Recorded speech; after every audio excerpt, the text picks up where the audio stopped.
Hey guys, how you doing? Welcome back to the Art House. So we've got a real fun topic to talk about today. We're starting to see that the artist proof cards are starting to show up at the artists' houses, or they're being shipped from the company to the artists. And there's been a few videos, a few posts by the artist showing these products. So I wanted to show first. The first to receive it, I think, was Elvira Shakarova, and let me mute this here. We don't need to hear the audio. But she showed this nice little video here, kind of accelerated a little bit, so it looks like, extra enthusiastic. But it's a nice little letter from Eric. It came in the Sorcery binder, as you saw. That binder is from the Kickstarter. One of the things that was offered in Kickstarter and in the pledge packs. And you see her flipping through the binder. There's 25 copies of every artist proof card. And these art proof cards, I'm going to show some examples from different games to tell you guys what those are about and what's exciting about them and unique. All right, so there's a few different elements in that regard. So let me go. You can find that on my YouTube channel. I kind of snagged the clip there. And then also recently, let's do a search here on Facebook. Vincent Pompetti, one of the other artists in Sorcery, has a great site here. He showed some artwork he did at a local show that he's got going on in France this weekend. And here you go. So he also received his art proofs. And these are two artists that I work with. I'm going to be working with a lot of the Sorcery artists to offer these artist proof cards through my different auction platforms. And I'll get to that in a moment, but I wanted to start with who has received these, what the status is, and what they are fundamentally. All right, so they're showing up in the Sorcery binder. And then again, this will help us.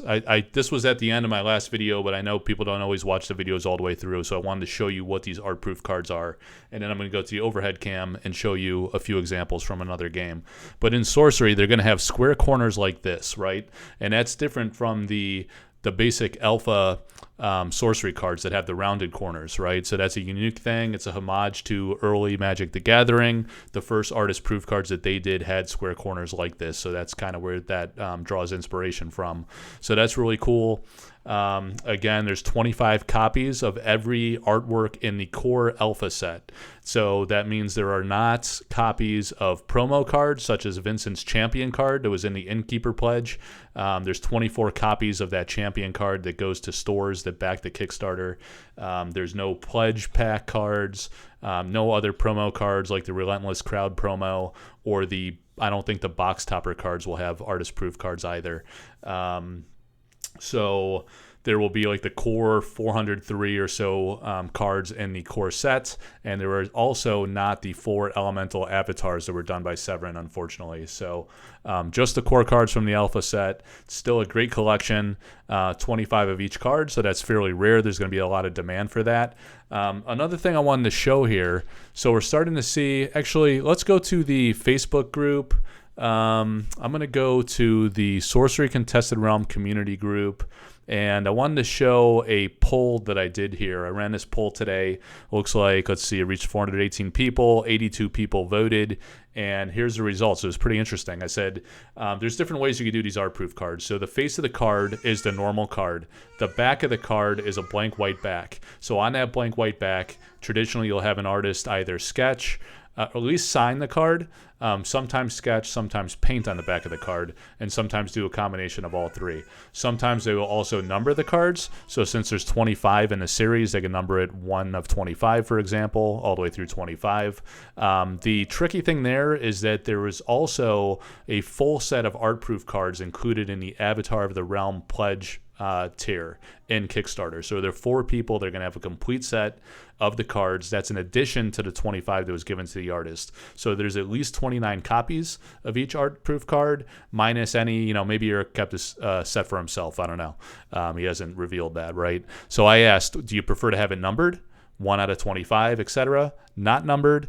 Do you prefer to have a signature on the front of the card, or do you prefer to have it on the back of the card, or some other, if you want to add a comment, something different on that, right?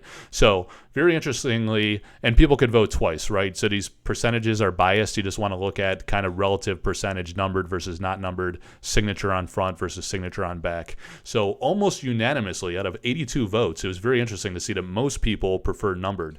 But if you go to the Collector Arthouse Discord, there's some very passionate people that hate numbered, especially because there's 29 at least art proofs and not 25. So it could be a little bit misleading. I would say the advantage of numbering 1 to 25 is that you have that correlation to provenance, right? So as the artists sell these, as I sell these on behalf of the artists, we'll have that traceability between knowing that the artist actually did that the signature's real, that the art's real, all those types of things correlated to a specific number. All right, so almost everybody said numbered, minus a few outliers in Collector Arthouse Discord. And I'm going to put like the Collector Arthouse Discord, the Sorcery Contested Realm community group, and the Artist Proof and Altars group on Facebook in the comments. I always have my Linktree link in there, and you could go and find all of my like 10 platforms or so, and please sign up for all of those. People don't always look there, right? So I'm going to make it explicit so you know exactly where these auctions are going to happen for these sample cards. Not for all the artists, but for a lot of the artists I'll be working with. We will be offering those via auction on those 3 platforms: the Discord, the community group, the Artist Proof and Altars group, most likely. So you want to be on all 3 of those so I can put those announcements out more broadly if you're interested, and you can make sure you're aware and have the opportunity to go after these very limited copies, right? So on that point, I want to go to a sale we saw today. So if we go to, let's look for Aranja Art, right? She's one of the artists for Sorcery. And interestingly, she has not been all that plugged into the community. I think she's actually in the Facebook community group, but she doesn't track it that closely, right? So she kind of like got her art proof cards and just bam, offered them new right here it is. In her shop, and what do you know, sold out already, right? But however, we were tracking this during the day. Someone came into the Collector Arthouse Discord and he said, hey, Aranja's selling, her name's Rafaela Ketch, but she goes by Aranja Art. That's even the name she chooses to use on her cards, right? So he said, hey, she's selling her cards on her website, go check it out.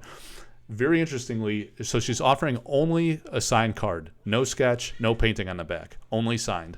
And initially she had them priced at $45, and they were selling out very quickly, and then they were selling incrementally, so we saw they would sell out instantly, a few more would be offered, sell out instantly, more offered, and the price kept climbing.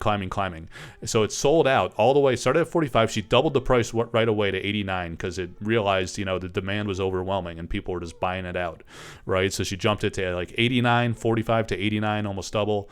It jumped all the way for Atlantean Fate, which is a unique card that you see here. This sold out at $199. So you have a base value for just the signed card, no artwork on it, for about $200. Okay, now if you look at the basic lands, and I selected that here, you get to these also, I believe, start at $45. And you see that those climbed to $111. And those, excuse me, those sold out even at that price point, right? So you have a baseline price, again, for the Atlantean Fate, $200.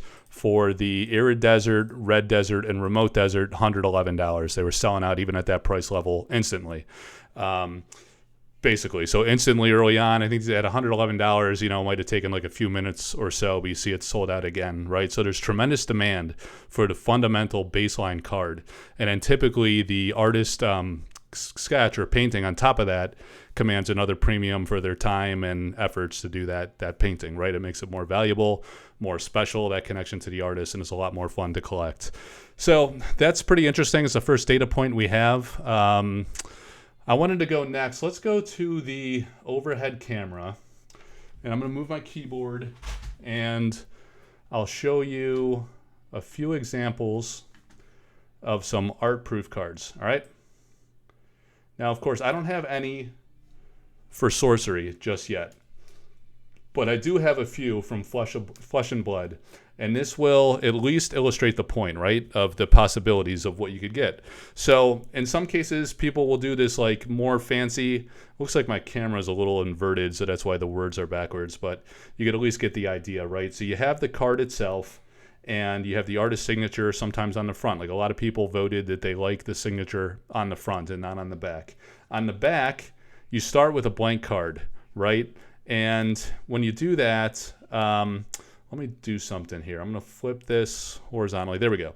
All right. So on this one, this was kind of interesting, right? This artist told me they don't really sketch, right? Like the Flesh and Blood cards, I think the art, at least in the early going, was 100% digital, I believe. And I think that's still at least predominantly the case. It's digital art. It's not hand hand painted traditional art. So some of the artists said, like, I don't really do traditional work at all. Like, I'm not really comfortable sketching, didn't want to sketch, right? So this particular artist didn't want to. So I was like, hey, I had a creative idea. And I said, hey, how about you tell me what Legend Story Studios told you for the art composition concept? What was like the style guide and the guidance they gave you for this art composition? And that's what I had him write on the back. He went and looked at his notes and he wrote that message, which was like kind of interesting. You know, I wanted something than just a basic little signature, right? I wanted something a little more personal touch, a little more story, which is what I'm into in TCG collecting. All right, so that's what he did there. This artist, same thing. So I have a few from him. Okay, so sometimes you'll see artists will offer like a shadowed signature, just kind of like a little slicker looking with a marker. Or two-tone, like in this case, gold and black. And on the back, he did sketch this one, you know, so this was like an ink sketch, right? And you could get ink or color, whatever you want, depending on the artist. Here's one from Mark Poole. He did the shadow prints. You know, Mark Poole's big magic artist. And here's another example. He's sketched on the back, numbered, and dated. You know, so some artists will just sign on the front and do their little sketch thing on the back or a painting. Or you could do like numbered on the back, year, signature on the back. He did all three on the back here, right? So the voting showed that people like the numbering. They like, of course, the artwork on the back wasn't a question I asked. That's kind of a given. But they like the signature on the front, right? And then when you do that, you typically see the signature over the text box or sometimes above the text like Mark did here. Kind of gives you like a hybrid balance where it doesn't alter or change. You could still appreciate the full art and also the card mechanic of what the card does. So you kind of get the best of both worlds in a way. All right, so there's just some examples, guys. You know, different artists, different styles, approaches, caliber of painting or sketching. To be honest, you know, this one's pretty interesting. This is like I guess like a legendary card. I don't know. I'm not that into flesh and blood. It doesn't do it for me like Sorcery does. You know, Sorcery is my love. All right, so black and white with a touch of color, that can be cool. I think a lot of the Sorcery artists are going to paint because they're wonderful painters. Obviously, everything in Sorcery is traditionally hand painted. So that's what we're going to do. That's certainly what we're going to offer through the Collector Arthouse platforms. So again, I showed the different platforms, and I'll put them in the description. You're going to want to join the Sorcery Contested Realm community group, the Collector Arthouse Discord if you happen to be on Discord, and also the Artist Proof and Altars Facebook group. So I will link those three. I'll include my link tree if you want to go check out Patreon, and you're already at the YouTube channel, but I have a few other Facebook groups geared to art and art market. I have a Sorcery marketplace that has closing in on 800 people at this point. So a lot of fun, interesting, cool things, premium, you know, limited, like really exciting collectibles that are kind of unique and innovative in Sorcery. That's kind of what I'm striving for, with doing different unique concepts and really doing high caliber artwork, and that includes these art proofs. You know, I want to do really high quality paintings on the back with the artists that I'm going to work with. So I announced like the artists I'm going to work with in the Discord recently, at least like a list that's firm at this point. There'll probably be several others too, but I'm kind of waiting until they get their stuff, and then we kind of figure out the strategy of how we want to offer these. But yeah, certainly like to help the artists. I want to make sure that they get fair value for their work. Fair value is easily defined in an auction type setting. I chose that. At least that's going to be the way it goes in the early going for sure, because I want to avoid like a race to the internet frenzy like we saw with Aranja's approach and just listing on a website. It happened in the middle of the day in the U.S. time at least. Maybe, you know, Europe, Japan, Asia, like other parts of the world kind of got a heads up on that, got to jump on buying those, but they sold out instantly, you know, so no one had like a chance. So yeah, like auctions sometimes drive up value a little bit, but at least the artist benefits, you know, and everybody has an equal opportunity versus racing to the internet. Someone buys it all out and then they just want to flip it. You know, this is really like a special, unique, niche collectible in a way for collectors, and it is an investment too. They tend to do well and appreciate over time as they become more scarce and they age, if the game does well, of course. But they're for collectors too. Like, people genuinely love to collect them, display them in their binder with all this artwork, or even in Sorcery, the artwork's very distinct. If the concept resembles the artwork, you can play with it on that side. Not in a tournament setting, of course, but with your buddies. You just play a game and you display the art pieces just like you can with the foils or the full art back of the foils. So it's a very special collectible. People really enjoy it. The market's really thriving for art proofs and the Magic scene, which is a big one. Flesh and Blood, I don't know. It's kind of like hit or miss. I don't know. Like, the valuations aren't as strong, but the artists, it's a different breed of artists. They're taking a digital approach instead of these like prominent traditional artists. So it kind of like work put in is value out, right? There's going to be high quality, very fun, special collectible, very limited, only 25, technically 29 copies if the Avatar of the Realm holders decide to sell some of theirs.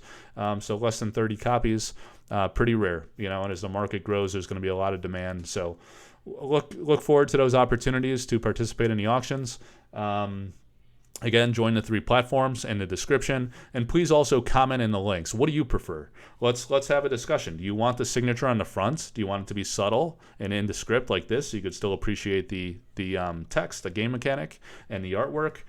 Do you like it, on the front? There's different ways to do it on the front depending on the artist, different styles of signature. So do you want the signature on the front or the back? And do you like it numbered or not numbered? And numbered on the front or back, right? And then I'd also be curious if you guys like only signatures, or if you like black and white sketch, or colored sketch, or painting. A lot of variants. Comment in below. What is your perfect art proof card? How do you like the signature, the numbering, and the art work on it? All right. Thank you guys. More to come on this. I think I'm going to have a discussion with one of the artists about valuation of art proofs and artwork and stuff. Kind of interesting from his very storied career, many decades of experience. So that's something to look forward to. I don't really have a time and date for that just yet, but I think we're going to record that and put that out on the channel. So make sure you subscribe and hit the notifications. I will put notifications out for these upcoming auctions for the Sorcery art proofs here and on the 3 platforms in the description. Thank you. Please comment on your preferences, and we'll make that happen with the artists. All right. Thanks, guys. Take care.